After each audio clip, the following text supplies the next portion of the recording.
जहां एक तरफ पहलगाम आतंकी हमले ने सबको दहलाकर रख दिया है और ऐसे में भारत के लोगों में काफी आक्रोश भी देखने को मिल रहा है। भारत सरकार लगातार बड़े बड़े एक्शन भी ले रही है। उसी के बीच ये बेहद ही बड़ी और अहम खबर सामने आई, जहां पर एनसी के नेता ने जो है देश के विरुद्ध पोस्ट किया है। सारी जानकारी दे दी कि पहलगाम आतंकी हमले के बाद भारतीय सेना ने आतंकियों के खिलाफ कार्रवाई करते हुए उनके घरों को ध्वस्त कर दिया था। लेकिन इस मुद्दे पर एनसी चुनाव क्षेत्र के जोनल अध्यक्ष और पूर्व ब्लॉक अध्यक्ष गुंडना सरशाद नटनू ने अपने फेसबुक पेज पर उन आतंकियों के घरों की तस्वीरें पोस्ट की हैं और लिखा है, तुम जमीन पे जुल्म लिखो, आसमान पे इनकलाब लिखा जाएगा, सब याद रखा जाएगा। ये पोस्ट जो है ये लिखा गया है, उसमें सरशाद नटनू ने अब इस पोस्ट को डिलीट कर दिया है, जिस पर यह स्पष्टीकरण भी दिया है कि हमारे देश का एक जिम्मेदार नागरिक होने के नाते मैं हमेशा देश की गरिमा और इसके लोकतांत्रिक मूल्यों के साथ खड़ा हूँ। मैं हमेशा कानून की स्थापित प्रक्रिया के साथ खड़ा हूँ और रहूंगा। और ऐसे में अब डोडा के लोग गुस्से में हैं और एनसी के नेता पर कार्रवाई की मांग करने लगे हैं, जिसमें भाजपा जिला महासचिव और त्रिशूल ग्रुप के शिवशंकर राठौर ने डोडा पुलिस स्टेशन में अपनी शिकायत दर्ज कराई है, जिस पर डोडा पुलिस ने एफआईआर दर्ज की और जांच भी शुरू कर दी है। पंजाब केसरी के लिए डोडा से पारुल दुबे की रिपोर्ट। जय श्री राम, हर हर महादेव। मैं मीनाक्षी ठाकुर, जिला डोडा से। सरशाद नटनू, एक्स बीडीसी चेयरमैन, गुंदना से। आपके फेसबुक पेज पे पीछे एनसी का लोगो लगा हुआ है। आपसे इस तरह की उम्मीद नहीं थी, क्योंकि आज मैंने बहुत सारे पेजेस पे आपकी एक पोस्ट देखी जो कि काफ़ी वायरल हो रही है। उसको देखकर ऐसा लगा कि आप गवर्नमेंट के खिलाफ हैं, आप एडमिनिस्ट्रेशन के खिलाफ हैं, या आर्मी ने जो एक्शन लिया है उन दहशतगर्दों के खिलाफ जिन्होंने 28 मासूम लोगों की जानें ली, आप उसके खिलाफ हैं। अब तो आप उस पोस्ट को डिलीट कर चुके हैं, लेकिन क्या आपको नहीं लगता कि उस पोस्ट को डिलीट करने से पहले आपको माफ़ी मांगनी चाहिए थी, सार्वजनिक तौर पे, जैसे आपने वो पोस्ट डाली थी? इस टाइम जैसे हालात चल रहे हैं, उस दौरान में ऐसी पोस्ट डालना क्या हिंदू मुस्लिम भाईचारे पे प्रहार करने के जैसा नहीं है?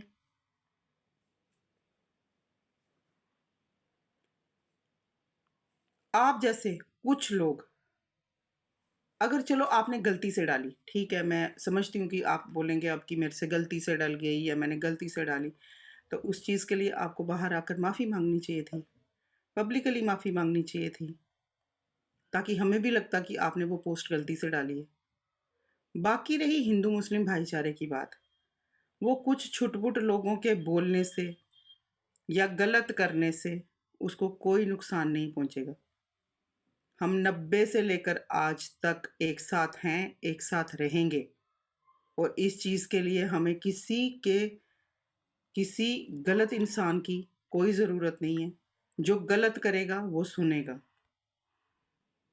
बाकी रही हिंदू मुस्लिम भाईचारे की बात, वो है, था, रहेगा। मैं खुद इसकी बात की बहुत बड़ी एग्जाम्पल हूँ, क्योंकि कोविड के दौरान मेरे पड़ोस में रहने वाली मुस्लिम फैमिली ने जितना मेरे को हेल्प किया है, मैं आज तक बयान नहीं कर सकती। मेरे पास कोई लफ्ज़ ही नहीं है कि मैं उनकी वो ऑनेस्टी, उनका वो जो उन्होंने मेरे साथ किया या मेरे को हेल्प आउट किया, उस चीज़ को मैं बयान कर या उनका शुक्रिया अदा कर सकूं। मतलब आपकी पोस्ट से तो देखकर तो ऐसा लगा कि आप चाहते ही नहीं है कि हिंदू मुस्लिम भाईचारा रहे। इतना दर्द दहशतगर्दों के लिए, इतना प्यार कि आप ओपनली चैलेंज कर रहे हैं आर्मी को, गवर्नमेंट ऑफ इंडिया को। और मेरी सभी से रिक्वेस्ट है, जो भी सोशल वर्कर्स हैं या अपने आप को किसी भी पॉलिटिकल पार्टी से जुड़े हैं, कुछ भी ऐसा मत बोलो जिससे कि हिंदू मुस्लिम भाईचारे को नुकसान पहुंचे, क्योंकि ऑलरेडी बहुत सारी चीज़ें चल रही हैं, हम लोग बहुत कुछ फेस कर रहे हैं। जो कुछ भी बोलो सोच समझ के बोलो, ध्यान से बोलो, ताकि हिंदू मुस्लिम भाईचारे नमस्कार साथियों, मेरा नाम संजय शर्मा। साथियों, जिस तरीके से आज जिला डोडा के अंदर सोशल मीडिया के माध्यम से एक पोस्ट देखने को मिला, जो राष्ट्रहित के खिलाफ जो पोस्ट जिला डोडा के एक जिम्मेवार व्यक्ति, पूर्व में रहे block development councillor, National Conference की ओर से सरशाद नटनू जिनका नाम है, अपनी सोशल मीडिया के आईडी से उन्होंने पोस्ट करा है, जो राष्ट्रहित के खिलाफ है। बिल्कुल जिस तरीके से हमारे देश के गृह मंत्री जी ने जो OGW के ऊपर और आतंकवाद के ऊपर जो सर्जिकल स्ट्राइक कश्मीर के अंदर की गई है, जिस तरीके से उनके घरों को जमींदोज किया गया है, उनकी सिंपैथी को दिखाने का काम, राष्ट्रहित के खिलाफ जाने का काम जिला डोडा के ब्लॉक डेवलपमेंट काउंसलर सरशाद नटू जी कर रहे हैं। मैं प्रशासन से यह अपील करना चाहूंगा कि अगर आज शाम तक इस व्यक्ति पर FIR रजिस्टर नहीं हुई, आने वाले समय में जो जिला डोडा का राष्ट्र भगत जो आने वाले टाइम में जो प्रोटेस्ट करेगा, उसका रिस्पॉन्सिबल प्रशासन रहेगा, उसकी जिम्मेवारी प्रशासन रहेगी, चाहे जो मर्जी हिंसा हो, इसका जिम्मेवार पूरा प्रशासन रहेगा जिला डोडा का। बहुत बहुत धन्यवाद। जैसे कि आपको पता है कि सोशल मीडिया में सरशाद नटनू जो गुंदना के एक्स BDC हैं, उन्होंने एक पोस्ट डाली कि जो वहाँ मिलिटेंटों के जो घर वहाँ गिराए, उस पे उसने लिखा कि आप यहाँ जुल्म करो, आपके साथ आसमान पर देखा जाएगा, वहाँ इनकलाब आएगा और ये चीज़ें याद रखी जाएंगी। आपने देखा कि 28 बेगुनाह टूरिस्ट जो कश्मीर में आए थे, उनकी वहाँ निर्मम हत्या हुई। पूरा हिंदुस्तान छोड़ के पूरी दुनिया इस वक्त गम में है। सरशाद नटनू ने तब कोई पोस्ट नहीं डाली कि ये गलत हुआ, और वो सीधा सीधा मिलिटेंटों का समर्थन कर रहा है, मिलिटेंटों का समर्थक है। और हमने पुलिस इंतज़ामिया से रिक्वेस्ट की है कि उसके ऊपर सख्त से सख्त कार्रवाई होनी चाहिए।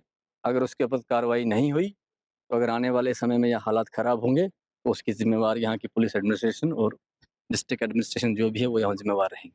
हमने देखा कि रुहुला मैन नेशनल कॉन्फ्रेंस के मेंबर ऑफ पार्लियामेंट, उनकी तरफ से भी अभी एक सोशल मीडिया पर पोस्ट शेयर की जा रही है जिसमें वो लिख रहे हैं कि Kashmir and Kashmiri are being collectively punished. इस तरह की पोस्ट हुई। मेरा तो मानना है कि जो कश्मीर जो पहलगाम में टूरिस्ट्स के ऊपर जो अटैक किया मिलिटेंटों ने, उसकी मेन जड़ जो है वो आगाउल्ला है, वो अपना क्या नाम उनका, जो उनके मेंबर पार्लियामेंट है वहाँ श्रीनगर से, उन्होंने 1 महीना पहले इंटरव्यू दिया था कि ये कल्चरल इन्वेजन है, ये कोई टूरिस्ट नहीं है, ये कल्चरल इन्वेजन है कश्मीर में, ये बाई चांस इन लोगों को यहाँ लाया जा रहा है। अगर उन्होंने ऐसी बात ना बोली होती तो शायद आज ऐसा नहीं होता। मैं भारत सरकार से रिक्वेस्ट करूँगा कि सबसे पहले कार्रवाई मेंबर पार्लियामेंट श्रीनगर से जो नेशनल कॉन्फ्रेंस के हैं, सबसे पहले कार्रवाई उन पे होनी चाहिए, उसके बाद पाकिस्तान पे कार्रवाई होनी चाहिए। क्योंकि सबको पता है कि मिलिटेंटों की जननी, मिलिटेंटों की माँ जो पाकिस्तान है, लेकिन उनकी मासी जो हिंदुस्तान में है, उनकी मासी पे भी एक्शन होना चाहिए। क्योंकि मिलिटेंट पाकिस्तान से आते हैं, उनको यहाँ खाना कौन खिलाता है, उनको यहाँ शेल्टर कौन देता है, उन लोगों को भी ट्रेस करके सबसे पहले कार्रवाई उन पे होनी चाहिए। अगर उन पे कार्रवाई होगी तो अपने आप मिलिटेंसी खत्म हो जाएगी। जब मिलिटेंट को यहाँ कोई पनाह नहीं देगा, कोई खाना नहीं देगा, तो मिलिटेंट तो वैसे ही मर जाएंगे, उनको मारने की ज़रूरत नहीं पड़ेगी। लेकिन उनके समर्थक जो यहाँ हमारे हिंदुस्तान में हैं, जो गद्दार, उन पे कार्रवाई होनी चाहिए। सबसे पहले उन पे कार्रवाई और उसके बाद पाकिस्तान पे भी कार्रवाई होनी चाहिए। जो मेंबर पार्लियामेंट श्रीनगर से नेशनल कॉन्फ्रेंस के हैं, मैं भारत सरकार से फिर से एक बार आपके माध्यम से रिक्वेस्ट करूँगा कि सबसे पहले उन पे एक्शन होना चाहिए, उनको पहले सलाखों के पीछे डालना चाहिए।